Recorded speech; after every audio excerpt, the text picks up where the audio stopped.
Hello everybody. Number one, I'm sorry for the photograph type view. Usually I have it in a regular 16:9 like regular photo view, but I have my magnetic mount here won't let me turn the camera around or the iPhone around. So today's video is about driving the Thor Rize / scope, or just driving a Promaster 1500 18-footer. This is what I have. So like most people, I'm coming from a car or an SUV into this 18-foot taller vehicle. But I do have some tips and tricks for everybody. You know, I did drive big rigs when I was in the military, so a couple of pointers. Number one, I would start with the position right two-handed on the steering wheel, so you get a better feel of what the road is. You'll actually feel the road on the steering wheel. So do that for a little bit. I say a little bit, a good, 15, 30 minutes possibly, right? And you'll get a sense of it, because it's a big van, so it's I'm gonna say squishy, but it has a lot of give, right? It's not a tight vehicle, but it is tighter than what you probably gonna expect for this big, for the Promaster 1500. Now I'm driving from Oakland to Sacramento. So, I'm giving it a good round trip. It's about, I'm gonna say round trip. It's about 2 hours, right? 2 hours, about 150 miles. But I did it earlier in the week as well. So, but this is where I get the big feel, right?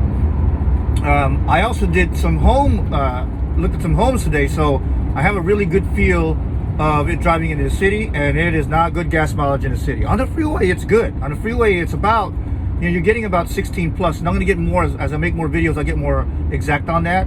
But I filled it up. I've driven about 30 miles now, and it's still at full, above the line of full. So I just want to give you kind of a visual of that. So a couple of things. It feels like a car.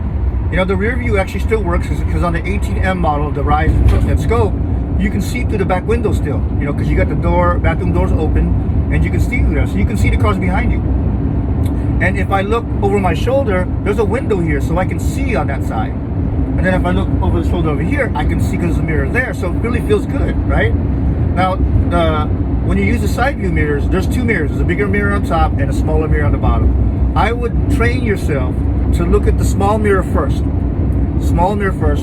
and then look at the big mirror, because that helps you with your blind sides a lot better, right? There's a reason for those mirrors on big rigs like this, right? Big coach like this. Now, again, small, and you can still look over, right? So you're not blinded. You can take your in-dash display, and then always have the rear camera on. I don't know if you know that, but you can always have that rear camera on if you want to feel safer on that. I don't, because again, you can use the rear view mirror. What's the pickup like? Well, it's probably the average. If I can put my thumb to it, it's probably the average of a four-cylinder car. Or like I said, it's better than like a low-end four-cylinder car. I'll put the stats of what I'm talking about. Like, I don't want to get into models and everything like that, because all cars are good, but it's not a high-speed four-engine. Excuse me, I'm going to say it is more of a high-speed four engine. Like it has torque, right? So if you're getting on the freeway, you can push the gas pedal down. It's going to move. It really does move. You can pass larger vehicles, larger RVs, semis. You can do that, no problem. RPMs. Right now I'm going at about 65 miles an hour. RPMs on a straight road is about 2,000 RPMs. Good. If I press the gas, I'll do that though. If I press the gas, it'll go around 3,000 to 3.5, and it'll pass on the fast lane. So those are the kind of things that I wanted to bring up. Sorry about that. I just ate a hamburger. So what else can I say?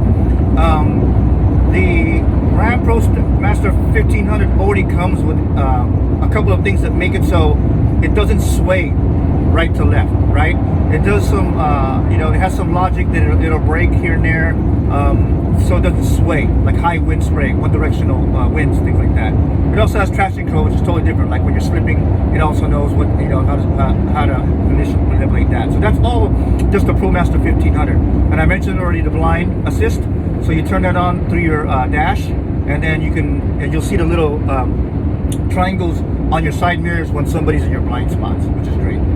So I think that's my big, tips and tricks on driving the Promaster.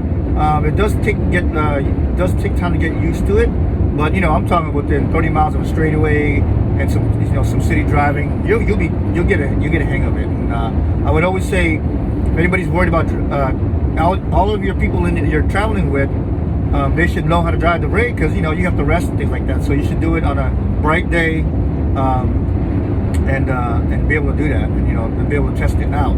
Now again, city driving wasn't that great. I mean, it worked. Don't get me wrong. It's moving, but and it's not like it's struggling. But the gas mileage is definitely a lot less. Right now I'm at 65. Another moment in time, it's showing 15 to 16 mpg. I've seen a lot. I think I'm going a little bit uphill. I still can't pass right now. There's somebody else. I'm gonna pass right now. Signaling, going to the fast lane, and I am pressing down on the gas, and I'm moving. It feels torquey, it feels strong, right? And that's goodness. That is all goodness.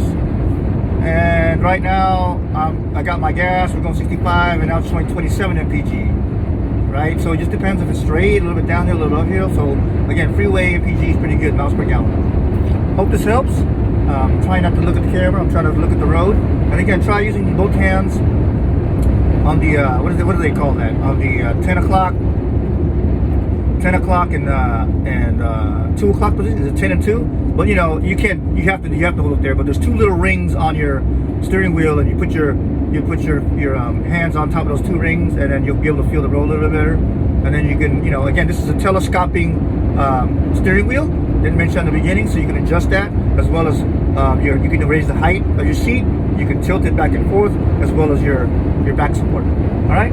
Hope this helps driving the Thor Rize and Scope. Gee.